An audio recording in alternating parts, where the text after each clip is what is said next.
Hello everybody and welcome back to World of Warships Legends. My name is Spartan Elite 43 and tonight, thought we'd do something a little different. Just a little bit. We've got a triple feature here. One in each of the legendary battleships. The Yamato, the Kurfurst, and the Conqueror. And, on top of that, we have a new legendary battleship, guys. That's right. It has finally arrived in World of Warships Legends, and you guys could not stop telling me about it. I promise. It's been in every video since the first person, saw it in an AI battle. Of course, we are talking about the Mighty Mo, aka Montana. Legendary American battleship that was never built. Montana.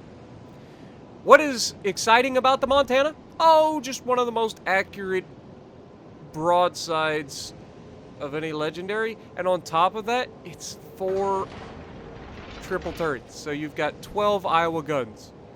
Yeah, it's going to be fun. It's going to be a lot of fun. But, unfortunately, we're going to have to wait our turn. We're not going to get to do anything with it anytime soon. And by the way, this isn't the first time this has happened. There's been a lot of people, well, I've never seen anybody do this before. I've never seen one of... Yeah, this happened back in the day with the Yamato and stuff. They used to play the Yamatos and stuff into AI before they were actually released into game. It's part of what they use for balancing and whatnot. But I'd say this Montana's about to have a pretty solid, encounter with our Yamato. And so we take a first shot. Looks pretty solid. And how does the Montana take hits? Alright. So that was mostly bad on my part. But yeah, we'll come back to the fight with the Montana later. We've got a whole mess of opportunity out in front of us. By the way, this video is going to be roughly about 23 minutes long. It's a little longer than normal because it is a triple feature, obviously. So just keep that in mind. But we do have an absolute banger to finish this off. Even though it's all AI. I get that. I get it, it's AI. You're probably not that interested. But, I mean, it's a Montana, guys. We've all been wanting this for a long time. Or at least, I've been wanting this for a long time. Don't get me wrong. I love the Yami. I love the Kurfurst. I love the Conqueror. I want my American battleship represented. You know what I'm saying? I prefer the Ohio, personally. But, we get the first Alaska out of here. But I'll take Mighty Bo for now. But please, Wargaming. Next, Ohio?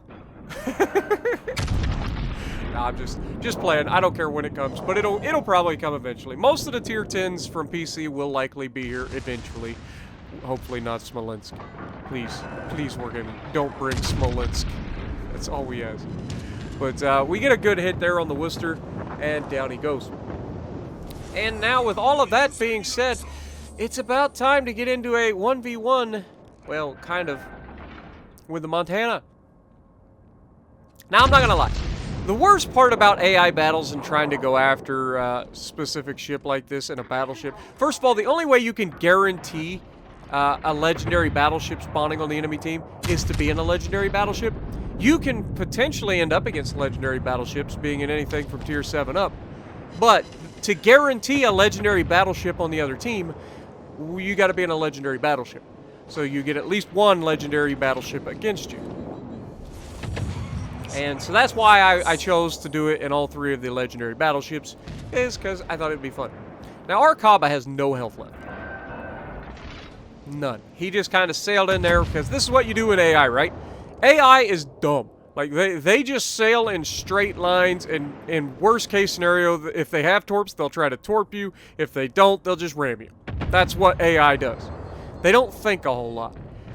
So it's really, really easy as a destroyer captain to carry these matches.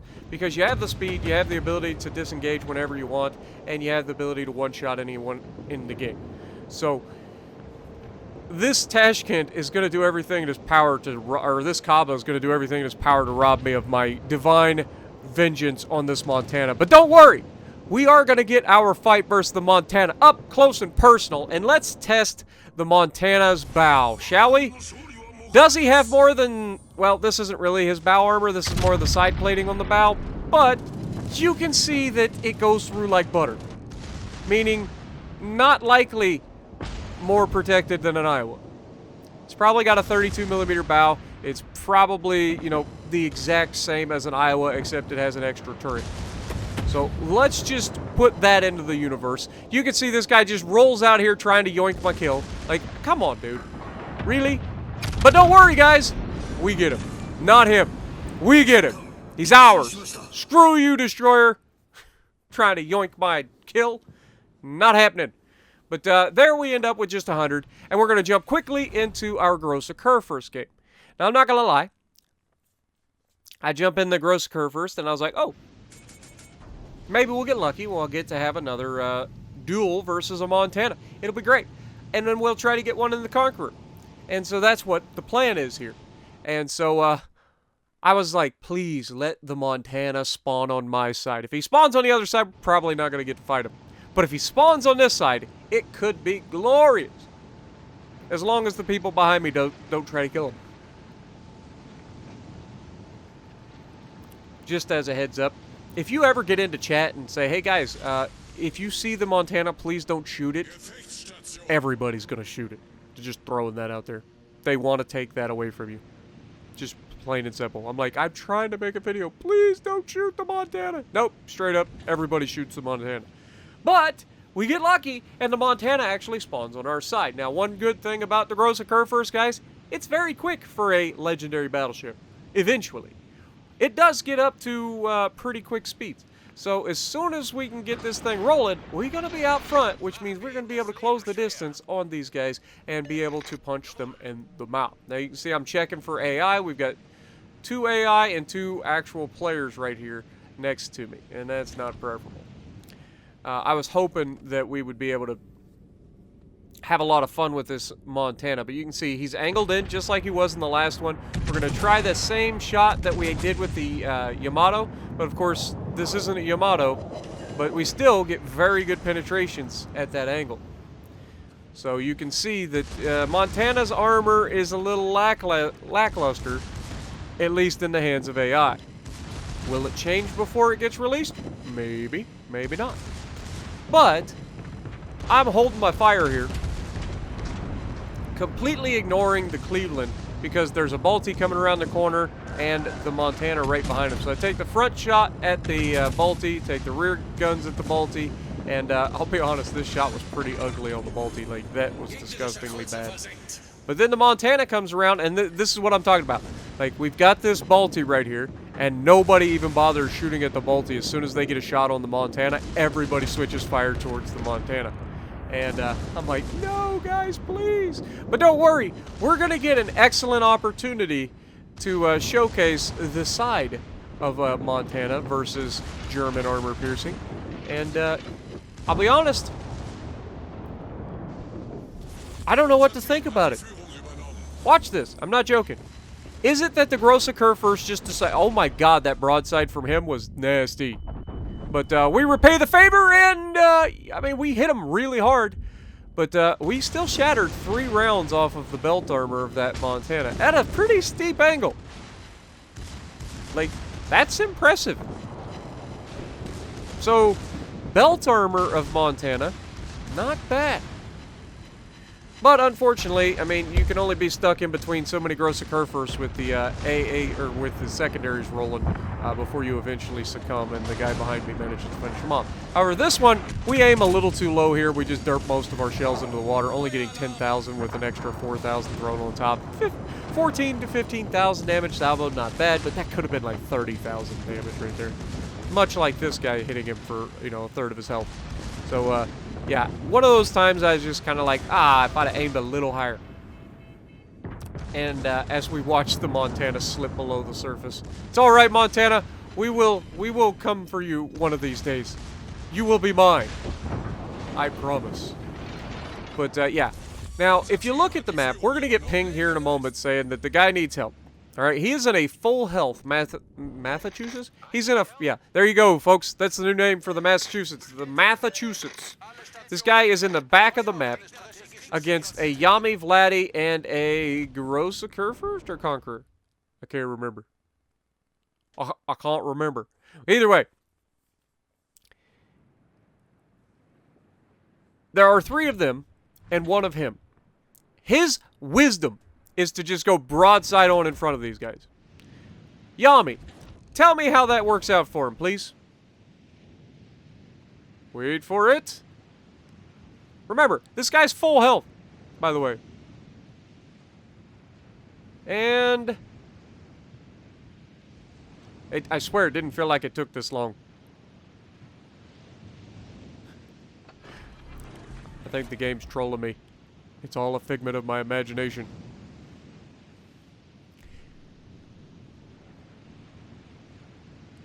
Now, I roll into the base. The friendlies turn around to go back around. The Yami finally kills the Massachusetts. I could have swore that happened a lot quicker than that, but apparently not. But either way, going broadside in front of 3 battleships, not a very good play. Now, my goal here was to go down mid and catch these guys and cut them off and rejoin my teammates. I didn't want to cap the base. So I was like, okay, well, we'll go mid, we'll go through, we'll catch up, and we'll be able to help take out these 3. But the problem is, they all turn around. All right, this is very good for my teammates who have already turned around and are heading back to a flanking position on these guys. Very bad for me because I make a commitment to go mid in a ship that has like a 1,000-foot turning circle or whatever, 1,000-meter turning circle. It's bad. And so as soon as I realize that Yami's turned around coming back and the other 2 are turning around to come back, I start turning back out to get out of the channel and attack them head on. So we'll be able to attack them from both sides. Unfortunately, like I said, this is a very, very big ship that has a very, very big turning circle. And even going down to quarter speed to try to get this thing to turn a little bit more, you know, it's just not going to be enough. And it looks like I'm fine. Like, I'm going to speed back up here to keep trying to go around this island. But I think I did it a little too soon. And you'll see in a moment that I just kind of get pinged right here on the side of this island. I don't actually touch the island, but for whatever reason, the game is like, you've run aground. So apparently it's really shallow waters right here. And yeah, we're gonna run aground. And unfortunately, this is gonna keep us from being reset, and which is gonna make us capture this base, which is not what I wanted to do. As you can see, there's plenty of room between me, and it looks like we're gonna get free, but it just never actually happens. We just kind of sit here. So I end up going into reverse to try to get moving a little bit in reverse, and then I go forward again. And we do end up spotting the Yami, and we get a shot off, but the game's over at that point. There's nothing I can do. It takes this ship too long to change direction and get back in. And you can see, I thought that we were just going to be able to power through it, because the first couple times that we hit, it seemed like it was pushing forward still. But yeah, it just never actually comes through. So unfortunate that it ends this way. I would have loved to have gotten a fight with that Yami, got some more damage. But is what it is. You guys got to see the Montana, which is what this is all about, up close and personal twice. And the last match that we're going to do is going to be in the Conqueror. And it's an absolute rocker of a match. So stay tuned for that. It's a doozy. You won't want to miss it. Even though I know it's AI, it's not that impressive, it's still a fun match. So I think you're going to enjoy it. Now, we do manage to get moving, again, like I said, right here off the island, just enough. Didn't move hardly at all, but we managed to get free. And as soon as we do, we shoot the Yami, we get a decent hit, and the game is over. Unfortunate. Nothing we can do about it, though. Still end up top of the leaderboard. It's normal. Well, I guess we got second on that leaderboard. But this time we're in the Conqueror. The Montana is on the enemy team. Now, I will go ahead and tell you guys a little spoiler alert here. We don't actually get to fight the Montana. The Montana spawns as far away from us as possible, which means we don't actually get to fight him. But don't turn away yet, folks. I promise you will not want to miss this one. It's funny as crap. All of the things happen. All of the in true Spartan fashions, all the things. I promise it's going to be a good one. So, yeah, we're in the Conqueror. We're going to sail straight ahead, try to get into Charlie early. And there's going to be quite a bit of ammo switching in this one. So we're going to show off both the AP and the HE on the Conqueror. And some might say that we do it in the worst ways possible. Like, we showcase the HE against the wrong targets. We showcase the AP against the wrong targets. We just, you know, it was one of those things that we could have done better ammo selection-wise. Or at least in one particular engagement, anyway. But it doesn't end up mattering.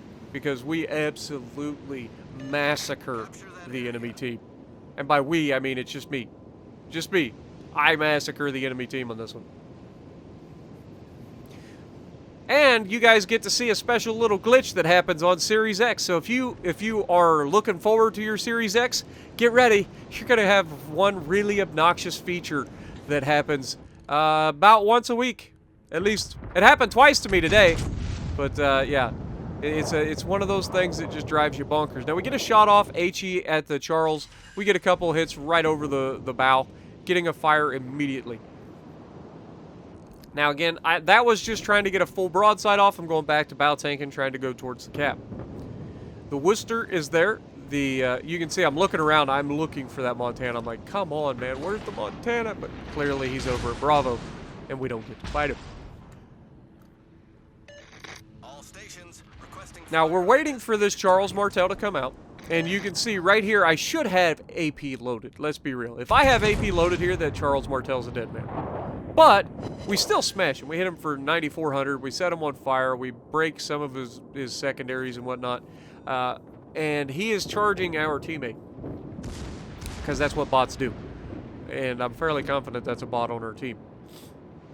But either way, they are heading for a collision course. And you can see I am getting ready to shoot him again with the front guns. And much better shot this time. Not quite able to finish him, but we did double fire him again.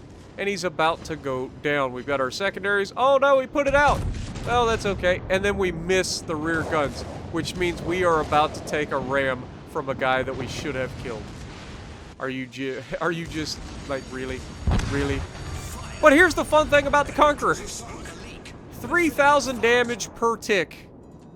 And you get like 10 ticks of healing. Now, we have the Worcester back there. Our friendly cruiser goes down. And we have the enemy Yami out here facing off with our friendly Alaska. Now, I should, by just looking at the map right now, I should have AP loaded. But generally speaking, AP versus Yamis from a Conqueror, unless they are flat broadside at close range, you are not going to be having a lot of fun. The AP penetration angles is just not very good. But HE is very good against everything. And we hit him for 12K and a fire right there. The Alaska is broadside to a Yami. We don't need to tell you how that ends. Also, like if the Alaska had been firing AP, he could easily kill this Yami on his own. But, alas, our Alaska goes down to their Yami. And so I'm going to try to get another shot. This time we're going to aim a little higher, try to hit that superstructure towards the rear as well. See how much damage we can get. And this one absolutely smashes. That's the shots that we're looking for. And we get another fire, but unfortunately, he managed to put that one out. And that's going to be a theme. We're going to be leaving everybody with just a little bit of health here in this next couple minutes. It's going to be quite interesting to watch. Now, we're already at 65,000 damage. We are nowhere near done with this match. Like, our team was throwing this match hard. I don't understand how people lose AI battles, let alone lose AI battles this hard. In order for us to even have a chance here, we are going to have to stand on our heads. And that also goes for the guys on the other side. We still have 2 battleships left, and then they are against 1 battleship in the middle and 3 cruisers, right? 4 cruisers, sorry. We've got the Worcester here. We've got a Hipper coming up. We've got the Albemarle that's going to be heading towards Alpha. And we've got their Amagi in between us. Now, right now, their Amagi is spotted, but he's right on the edge of my range. I know that the Worcester's here. I have armor piercing loaded, and we are going to reach out and touch this man. Unfortunately, we managed to hit just a little too far forward, and instead of the Dev Strike, we managed to hit him for just enough to let him get away. And then the Hipper comes out. Now, I'm not going to lie. I was 100% sure that my secondaries were going to finish this Worcester. 100% sure. So I just go ahead and don't even worry about the Worcester, and I start focusing the Hipper at this point. I'm like, okay, secondaries should have no problem. We'll pop the booster here in a moment. We're going to focus this Hipper and try to take him down. And you can see we get a decent hit, but not great. 9 overpins on the first salvo. Good God, game. Really? Really? You hate me that much? But it's okay, because our secondaries are going off, and I figure that they should finish the Worcester off no problem. And so I once again wait for me to get loaded, and I'm going to punish this Hipper, try to get him out of the game. He's the Torp threat right now, so he's the biggest threat to me. The Worcester, I'm not scared of. And this time we get a much better salvo, but again, leaving him with just enough to get away. And unfortunately, this is about the moment where I start turning to try to shoot the Worcester, and my controller just locks up. And this is a desync issue with the new Xbox Series X controller. I don't know what it is. It's been a thing since the game console came out. Or at least since I've had one, it's been an issue. And as soon as I get ready to shoot this man, we go through his bow, and of course we leave him with just enough to get away. So I start turning in to get the front guns on him, and it's at this moment that you can see my controller just starts drifting, and I have nothing I can do about it. So what I gotta do is I gotta pop the back off the controller, pull a battery out, put the battery back in, and turn my controller back on, get it synced so that I can get back to actually shooting. And as soon as we're able to do that, finally the secondaries are able to take him out. And then we have to immediately make turns towards the left to avoid running aground when we have a torpedo cruiser behind us. We have a Baltimore lobbing at us from the mid. And of course, as soon as we get a chance to shoot this Balti, we take the shot, and the friendly manages to shoot him and finish him off. He shot the Balti instead of the Amagi that was next to him. Interesting choice. But either way, Balti's gone. I've got to try to get rid of this Hipper. We're turning out, so we should be okay from his torpedoes, and there they are. So we're good from those torpedoes, but he does get torpedoes on the other side of his ship as well, so we got to turn back in to avoid being torped from the other side of his ship. We're trying to save our damage con until we get rid of one of these HE spammers, because we're going to have a while. Now, we do use our damage con here. We're going to go ahead and get rid of him. We aim high, and we manage to punch through his upper plating and take him down. And that's when we have a Albemarle out here. Now, Albemarle, British heavy cruiser, fantastic HE, and he's going to be a problem for us. You can see he's hitting us for 1,000 with HE. Like, come on, that's a cruiser. Really? But he's also giving me way too much broadside. And I know it is a freaking AI, but seriously, don't do this in an Albemarle ever. Just don't do it. As we managed to take half of his hit points, and actually more than that, took 2/3 of his hit points with the first salvo. But we are going to swing the rear back around, and again, we know we go through his bow, so we're going to shoot him. And really, it's all right though. Front guns are loaded, and really. Where's my Citadel, game? Really? Now, he's got torps in the water on us. We're going to turn out to try to avoid those. We know that the rear guns will be the next ones loaded. And you can see our battleships over there are fighting the last battleship. And just as we get a hit on him, we manage to finish him. The Iowa manages to finish the Amagi. We finally get our Citadel, and down he goes. Finishing this match with over 217,000 damage, 1,000 base XP with a 5-kill game. Of course, no medals earned because it's AI. But hopefully you guys enjoyed this look at the Montana. And if you like what I'm doing, punch the like button, leave a comment below, subscribe to the channel if you haven't already, and as always, I will see you in the next video.